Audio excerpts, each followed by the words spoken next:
Fala pessoal, sejam todos bem-vindos a mais um vídeo aqui do NS Futebol. Pessoal, seguinte, hoje a gente vai falar sobre Marco Van Basten. A gente vai fazer aquele processo que a gente sempre faz aqui, que é passar pela carreira do jogador, né? Trocar uma ideia sobre a carreira dele e também a gente ver melhores momentos deles e também reagir a partir disso, tá? Vamos começar pela carreira do Van Basten, tá? Isso é uma carreira muito legal, muito bacana a gente observar. O Van Basten basicamente passou por dois clubes ao longo da vida profissional dele. O primeiro clube que ele passou, né, que foi o clube formador dele, foi o Ajax. Ele estreia no Ajax em 82, num momento muito simbólico. Ele vai estrear no Ajax substituindo o Cruyff. Na primeira partida ele já marca um gol. E ele vira o grande substituto, de fato. A geração dele vira uma geração substituta do Cruyff, da geração do Cruyff, né, naquele momento. E aí você tem, nessa geração do Ajax, grandes jogadores como o próprio Van Basten, o Frank Rijkaard vai estar nessa geração. E essa geração é uma geração holandesa que vai migrar uma boa parte para o Milan, né, para o Milan do começo ali, do final dos anos 80 e início dos anos 90, onde ali você vai ter tanto o Rijkaard quanto o próprio Van Basten indo para o Milan e o Ruud Gullit também indo para o Milan também nessa mesma época, da época de ouro do Milan com os títulos, tá? Depois disso, a gente tem, obviamente, aí nesse período todo, e eu não vou falar das conquistas daqui a pouco, a gente tem a participação dele na seleção holandesa, já em 83, ele estreia em 82 pelo Ajax, em 83 ele já está na seleção, até 92, tá? Nesse período, aí vamos falar só do título da seleção especificamente, você tem a conquista da Eurocopa pela seleção holandesa, tá? E aí a gente pode observar a carreira dele e os títulos, né, como jogador. Você tem, ao longo desse processo, ao longo desse tempo que ele ficou, 81, 82, já o título do campeonato holandês, vou pegar os principais títulos, né? 82, 83, 84, 85. Quando ele vai para o Milan tinha uma fila mais ou menos ali de 9 anos sem ganhar o campeonato italiano. Ele ganha já na primeira temporada, 87, 88. Volta a ganhar 91, 92, 92, 93, 93, 94. Tá? A Champions, que é o grande sonho de consumo de quase todos os clubes da Europa, ele ganha 88, 89, 89, 90, 93, 94. Então, assim, a gente tem um período de domínio do Milan na Europa nesse momento, né? Principalmente 88, 89, 89, 90, né? O bicampeonato do Milan, e que até aquele momento estava empatado com a Inter, e aí ele passa a ganhar uma distância como o maior campeão europeu do futebol italiano. Então a gente está falando de um grande cenário de conquistas e um grande cenário de conquista na seleção. A seleção holandesa não é uma seleção que tenha como feito ter ganho uma Copa do Mundo ou ganhar consecutivamente a Eurocopa. Muito pelo contrário, é uma seleção que tem dificuldade na obtenção dos títulos, apesar de grandes equipes, né? Então você tem um conjunto de jogadores muito legal, mas tem uma dificuldade muito grande de conquistar títulos, tá? Vale a pena ressaltar, Van Basten foi o Ballon d'Or em 88, 89 e 92. Então assim, a gente está falando de um cara 3 vezes eleito o melhor do mundo, tá? Pelo Ballon d'Or. E vamos olhar, pessoal, vamos olhar agora a idade dele, né? Porque a gente falou da aposentadoria muito, muito jovem, né? Uma aposentadoria precoce, e a gente vai olhar um pouco a idade, tá? A última temporada fechada dele foi 93, tá? O que aconteceu basicamente, ele teve um problema de tornozelo muito pesado ao longo da carreira, né? E isso muito devido à pancada que ele levava, a cirurgia que ele acabou fazendo, e não foram... A gente está falando de 1990, né? No início de 1990, então as cirurgias já não eram tão bem feitas assim como é feito hoje, e tudo isso foi atrasando a recuperação e dificultando o processo de recuperação até o ponto de ele ter que fazer uma cirurgia e para voltar a jogar ele teria que andar, enfim, teria uma consequência muito grande na vida dele. Ele tentou um processo de recuperação até 95, e em 95 ele parou de fato de jogar. Tá? Então, assim, 93 foi o último jogo. Ele ainda tentou se recuperar durante o ano 94 e 95. Em 95 ele anuncia a aposentadoria. Tá? A gente está falando de um jogador que em 95 tinha 30 anos de idade. Então, assim, é um jogador muito jovem. Imagina hoje, o Neymar acho que acabou de fazer 31, né? Você imagina se o Neymar anunciasse hoje que ele parou de jogar bola, né? Então, é algo muito grave, obviamente uma situação da época, né, no sentido de tratamento de lesão, recuperação, tudo, mas é uma situação que teve esse agravante, né? Teve esse agravante num jogador que se tinha muita expectativa e de fato era um jogador muito acima da média, beleza? Então vamos agora, pessoal, para a análise das competências, né? Que a gente sempre fala aqui, sempre coloca, já está embaixo aí na minha tela. Só tirar o som, né? Já está embaixo aqui na minha tela. E nesse cenário, pessoal, como que a gente vai analisar o Van Basten e qualquer outro jogador que estiver aqui no NS? A gente vai analisar através das competências essenciais, então aí embaixo aí na tela para vocês, relação com a bola, situação de espaço e comunicação na ação, tá? E a gente vai trocar uma ideia sobre isso. Quando a gente vai analisar os lances do Van Basten, né? E o Van Basten foi genial enquanto jogava, a gente pode olhar as ações de maneira geral. Grande parte delas serão com bola e grande parte delas serão finalizando, tá?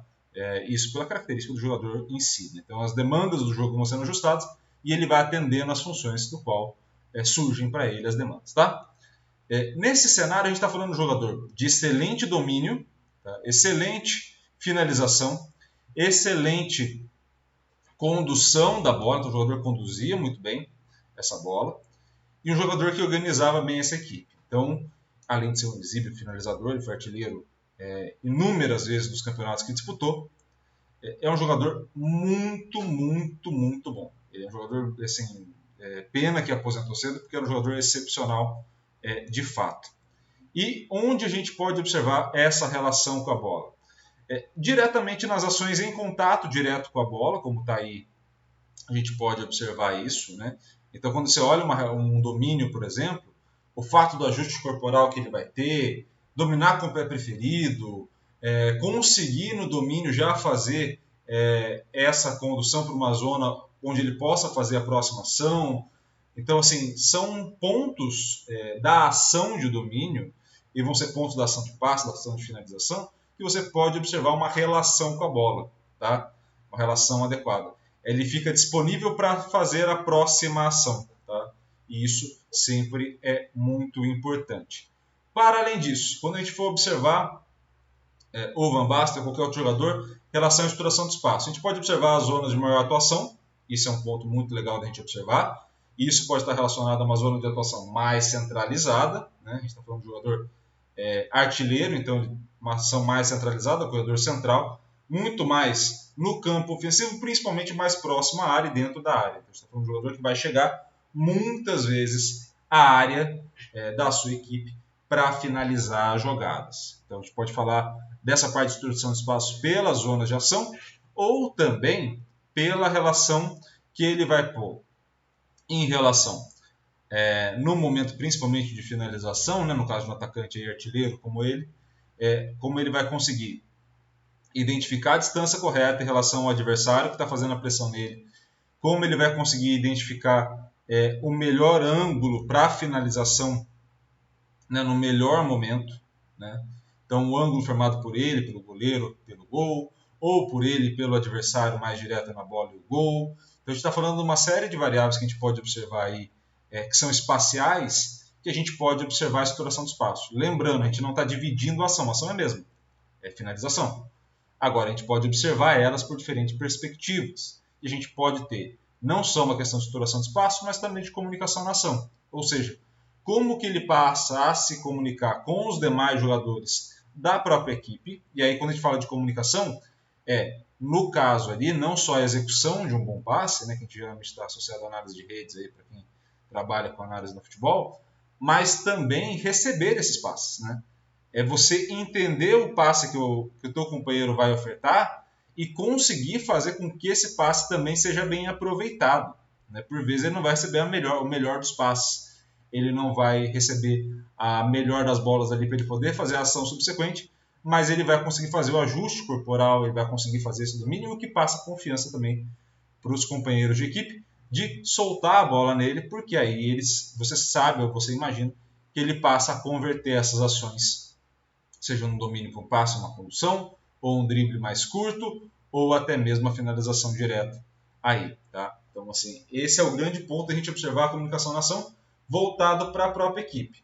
Quando a gente for voltar essa comunicação na ação para o adversário, também a gente precisa perceber essa leitura de jogo que se tem, das características do adversário, goleiro, zagueiro, principalmente no caso aí na imagem do Van Basten, e perceber que essas ações observadas do Van Basten, por exemplo, você tem uma leitura muito adequada da ação do seu adversário, né? Quando você faz a finalização, quando você vai buscar essa ação, quando você tem esse posicionamento no escanteio, por exemplo, ali, né, que ele vai conseguir o cabeceio, você não só tem uma leitura da tua equipe como ela joga, mas é porque você também tem uma leitura dos seus adversários.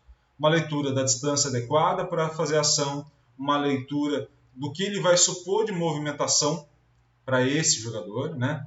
Então, assim, ele vai conseguir observar e ter uma leitura de qual são as possíveis ações que esse adversário da defesa vai fazer para ele se posicionar melhor e conseguir converter. Para além de tudo isso, né, para além de todas essas variáveis que a gente pode observar do jogo, para a gente finalizar um pouco esse vídeo, eu acho que compensa a gente observar algumas coisas na história dele e compensa observar algumas coisas para que a gente, de novo, né, passe a observar a evolução do futebol e não ter o comparativo de diferentes épocas. Van Basten é um gênio jogando bola. Ele é muito inteligente, já falei isso aqui várias vezes no canal, ele é um jogador extremamente inteligente. Inteligente porque ele entende a demanda do jogo e faz esse ajuste da ação que ele tem para a demanda que o jogo solicita. Então, assim, um jogador extremamente inteligente, extremamente habilidoso, um excelente finalizador, né? E é claro, uma pena que tenha aposentado muito cedo.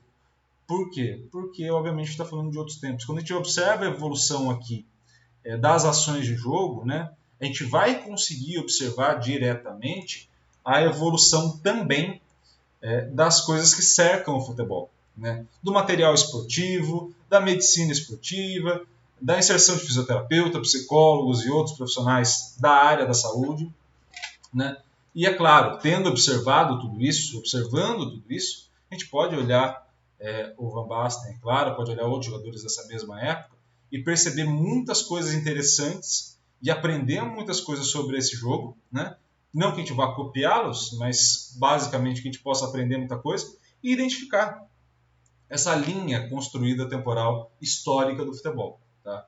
Então, a história dele ensina várias coisas para a gente poder observar e ter como ponto de partida de algumas reflexões, né? Da necessidade dessa evolução, principalmente da medicina esportiva, e também aponta para a gente reverenciar um jogador que foi genial, que entendeu e teve uma leitura de jogo muito fora da curva, principalmente numa época de grandes jogadores holandeses que conquistaram, inclusive, o maior título da Holanda, né, como seleção, que foi a Eurocopa. Então, assim, observem isso e reflitam sobre esses pontos, que isso é muito importante. É bom a gente observar esses jogadores do passado com esse olhar de reflexão, não só para o futebol e admiração que tem que ter, mas também de uma reflexão acerca das suas histórias que eles passaram dentro do futebol. Beleza? Espero muito que vocês tenham gostado desse vídeo. Espero muito que vocês se inscrevam no canal e ativem o sininho para receber todas as notificações. E, é claro, curta, comente, compartilhe esse vídeo com o máximo possível de gente. Traga seus amigos, seus familiares, as pessoas que vocês gostam para dentro do NS Futebol. Combinado? Grande abraço a todos, obrigado pela audiência e carinho e valeu! Até a próxima!